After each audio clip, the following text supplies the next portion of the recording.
बड़नगर तहसील की पहली नारी शक्ति बनी आर्मी मैन। प्रतिभा किसी की मोहताज नहीं होती, यदि उन्हें मौका मिले तो वह अपना सर्वश्रेष्ठ प्रदर्शन कर देश का नाम रोशन कर सकती है। ऐसी ही प्रतिभा की धानी बड़नगर तहसील ग्राम जैसा खेड़ी में पली बड़ी गरीब पंचर बनाने वाली की बेटी राधा पाटीदार ने भारतीय सेवा में अपना स्थान बनाते हुए देश सेवा के लिए भारतीय सेवा में चुनी गई है। आज हम आपको ऐसा ही एक प्रतिभा की धानी जिसने अपने अथक प्रयास हुए मेहनत से भारतीय सेवा में देश सेवा के लिए स्थान प्राप्त किया है, आपको बता दें कि बड़नगर तहसील के गांव जस्सा खेड़ी के गरीब परिवार के अथक प्रयासों से आज उनकी बेटी ने अपने माता पिता का ही नहीं बल्कि अपने कोच, अपने गांव, अपनी तहसील, जिले एवं प्रदेश का नाम भी रोशन किया। आपको बता दें कि ग्राम जैसा खेड़ी में पंचर बनाने का कार्य करने वाले प्रहलाद पाटीदार ने अपनी बेटी राधा पाटीदार को अपनी मेहनत व लगन से आज इस मुकाम पर पहुंचा दिया है कि वह देश सेवा के लिए चुनी गई है। अगर इस परिवार की बात करें तो इनके पिता प्रहलाद पाटीदार खुद एक पंचर की दुकान चलाते हैं और मां मजदूरी करने जाती है। इस गरीबी की हालत में भी इन्होंने अपनी बेटी राधा को इस काबिल बनाया कि आज देश की सेवा के लिए अपना जीवन समर्पित कर दिया। भारतीय सेवा में चयनित हुई राधा पाटीदार ने कहा है कि मेरी सफलता में मेरे माता पिता के साथ ही मेरे कोच शांतिलाल साकला का भी अहम योगदान है, जिनके नेतृत्व में और मार्गदर्शन में आज मैं भारतीय सेवा में चयनित हुई हूँ। मेरी पहली पोस्टिंग 5वीं बटालियन लद्दाख में हुई है और मेरी ट्रेनिंग हरियाणा के पंचकूला में हुई। बड़नगर से संवाददाता राधेश्याम सावरा की रिपोर्ट। जज्बा आप में कैसे जागा और भारतीय सेना में जाने का विचार आपको कैसे आया? सबसे पहले तो मैं बहुत छोटी थी, तब से मैं ऐसे ही खेलती रहती थी गाँव में वगैरह में। फिर मैं स्कूल में गई, मेरे जो सर है शांतिलाल जी सांकला, उन्होंने मुझे बॉक्सिंग के लिए प्रेरित किया था कि तुम बॉक्सिंग करो, तुम कुछ कर सकती हो।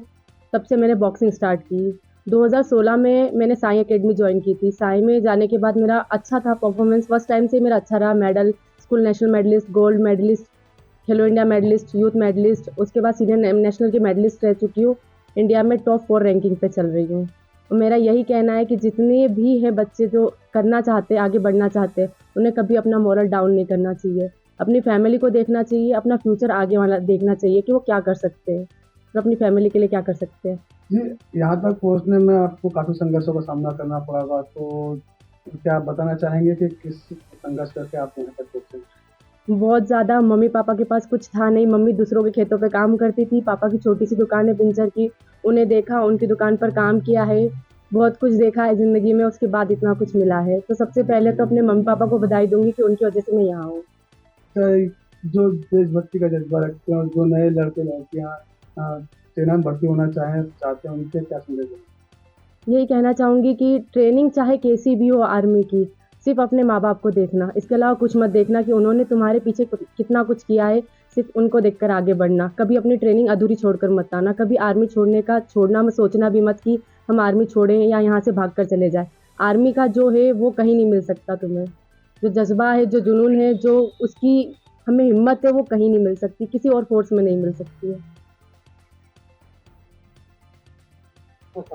कहाँ रहते हैं? जैसा कि ये बताएं, आपकी पुत्री का भारतीय सेना में चयन हुआ है, तो आपको कैसा अनुभव हुआ? अच्छा हुआ सर, बहुत अच्छा लगा। आप और अन्य माता पिताओं को क्या संदेश देना बस चाहेंगे? इस सबसे ये निवेदन करना चाहती हूँ कि माँ और पिता कड़ी मेहनत करके बच्चों को आगे निकाले और कई गुना मेहनत करके बच्चों को आगे निकाले। हमारा यही संदेश है सबसे, और निवेदन यही है कि जैसे हमारी बेटी निकली वो सब बच्चों को निकाले। हमारा यही संदेश है सबको। अच्छा, बहुत सारे माँ बाप ऐसे भी सोचते हैं कि मेरी बालिका अकेले को मैं कैसे पहुँचाऊँ, तो आप इस संबंध में क्या कहना चाहेंगे? नहीं सर, मैं उनसे ये निवेदन करना चाहती हूँ कि ऐसा नहीं सोचे। हर माँ बाप हर बच्चे को निकाले आगे, और यही सोच के कि बस अपन देश की सेवा में बच्चों को लगाए। देखो, एक और बात कहा गया कि माँ जो होती है, माँ अपने मतलब इस टुकड़े को एक देश के हवाले किया और इतनी मजबूती के साथ, तो आपने मतलब क्या फील हुई? नहीं सर, बहुत अच्छा फीलिंग हुआ, हमको लगा भी है सर, पर वो बस उसके लिए कुछ नहीं कहना चाहते हम लोग। क्या बच्चों को लगाया, पर बहुत अच्छा किया, वो देश की सेवा करे और सब पूरे गांव का रोशन करे, नाम रोशन करे सभी का।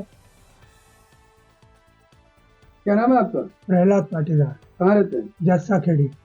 जी बताएं, आपकी पुत्री का भारतीय सेना में चयन हुआ है, जी सर। कैसा अनुभव हो रहा है? अच्छा है, आप बहुत लोगों खुशी हो रही है हमारे को। को और लोगों को आप क्या संदेश देना चाहेंगे? यही कहना चाहेंगे कि वो उनके बच्चे को पढ़ाए लिखाए और आगे बढ़ाए और भारत की सेवा में उनको भेजे, मतलब देश की रक्षा के लिए। यही कहेंगे। सर एक और बात बताइए कि जिस तरह आपने बेटी और बेटे का भेद नहीं रखा, जिस तरह आपने बेटी को भी एक बेटे की तरह आपने इसको परवरिश की और इसी लक्ष्य पहुंचाया, तो वो भी माता पिता को आप क्या कहेंगे? ये कहेंगे सर हमारे तो 2 बेटी और 1 बेटा, हमने तो तीनों को बेटा ही समझा था और बेटा समझ रहे, आज भी बेटा ही समझते हैं। हम तो कभी इनको बेटी कहते नहीं, बुलाते हैं तो बेटा ही बुलाते हैं। बेटा आ गए। क्या व्यवसाय और- करते हैं आप? हम तो पंचर की दुकान चलाते हैं सर, छोटी सी।